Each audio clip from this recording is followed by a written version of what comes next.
আর মনে হয় সমস্যা। বিষয়টা বুঝছো তুমি?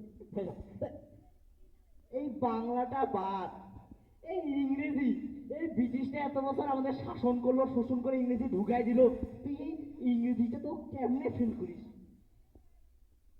ইংরেজি, হ্যাঁ ইংরেজি। ইংরেজিতে তোমার হইছে ট্রান্সলেশন করতে কইছে। ট্রান্সলেশনটা হইছে ডাক্তার আসিবার পূর্বে রুগীটি মারা গেল, এইটার ইংরেজি ট্রান্সলেশন করতে কইছে। আমি লিখছি আই এম সরি। হ্যাঁ, এত বড় একটা বাংলা শব্দের ইটুটুক একটা ইংরেজি কেমনে হয়?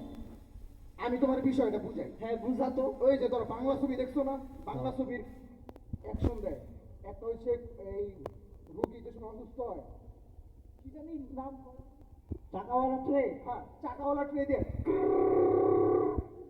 করতে করতে যে যাইয়া একটা লাল কালার আই আইসিইউ। আইসিইউতে নিয়ে ঢুকে দেয়। একটু পরে ডাক্তার আই এম সরি, আমি আই এম সরি লিখছি। আমি কি ভুল লিখছি? না, কথায় তো যুক্তি আছে। এই স্যারের সমস্যা শোন, তোরে আমি অঙ্কের জন্য 4,000 টাকা করে দিই, 4,000 টাকা করে দিই, তাও কেন ফেল গেছো? আপনার অঙ্কের কথা আর কইও না।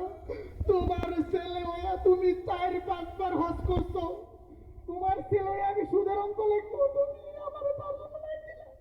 এই সুদের অঙ্ক তোমার ছেলে লিখছে, কই শতকরা মুনাফার হিসাব পাই করতে।